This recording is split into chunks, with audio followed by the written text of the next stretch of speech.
Guys এখন রাত্রি 2:12 আর Samsung এর আনপ্যাকড ইভেন্ট শেষ হয়ে গেছে। আর এই ইভেন্টে কি কি হলো এই সমস্ত কিছু নিয়ে আমি কথা বলবো। আর তোমরা যদি ইভেন্টটা না দেখে থাকো তাহলে আমি আছি তো, ভিডিওটা দেখে নাও, তাহলে এটা নিয়ে একটু বসে আরামসে কথা বলা যাক। By the way, I am Shubhrabin, তোমরা দেখছো tech with Bin, so let's begin.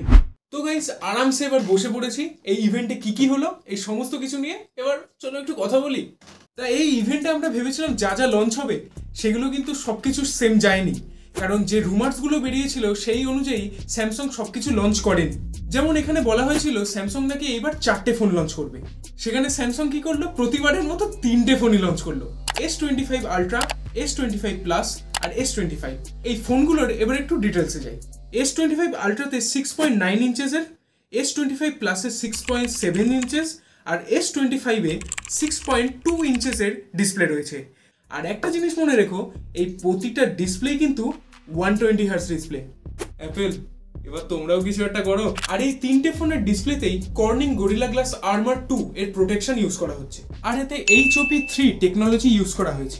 এর জন্য টাচ কোয়ালিটি, ইমেজ প্রসেসিং এগুলো ভালো হবে, আর ব্যাটারিও কিন্তু অনেক বেশিক্ষণ চলবে। এইবার আসি এর প্রসেসরে। এতে স্ন্যাপড্রাগন 8 এলিট প্রসেসর ইউজ করা হচ্ছে, যেটা এই ফোনের জন্য স্পেশাল ভাবে অপটিমাইজ করা হয়েছে। সেই কারণে এই ফোনে একদম হাই পারফরমেন্সে তোমরা গেম খেলতে পারবে আর খুব হেভি ইউজও করতে পারবে ফোনটাকে। আর স্যামসাং এর ফোন মানে তো গ্যালাক্সি AI থাকছেই, আর এই গ্যালাক্সি AI এবার কিন্তু গুগলের জেমিনাই এর সাথে কোল্যাব করেছে। So bye bye Bixby.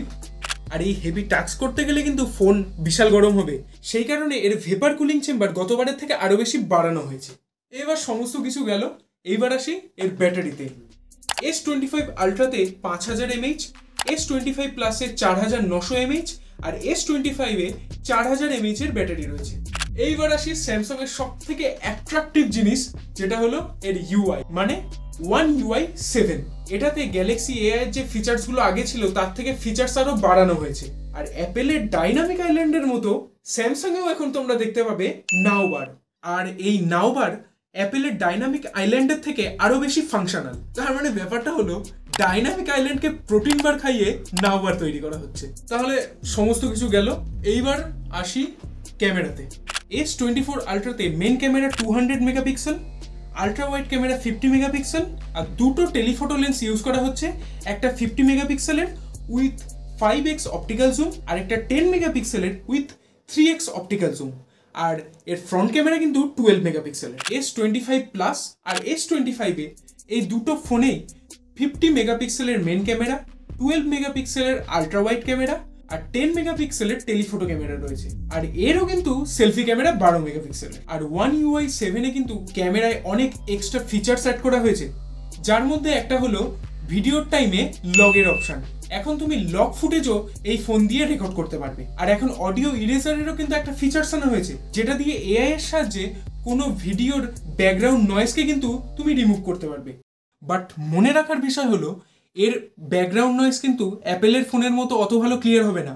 আর আরেকটা জিনিস, এইবারে কিন্তু S Pen থেকে ব্লুটুথ সরিয়ে দিয়েছে, সেই কারণে তুমি যদি ভাবো দূরে তোমার ফোন রেখে তোমার S Pen দিয়ে ফোনটাকে পুরো নাচাবে, সেটা কিন্তু করতে পারছো না। তো গাইস এই ছিল সমস্ত কিছু আজকের গ্যালাক্সি AI ইভেন্ট, কি জানো, আনপ্যাকড, সরি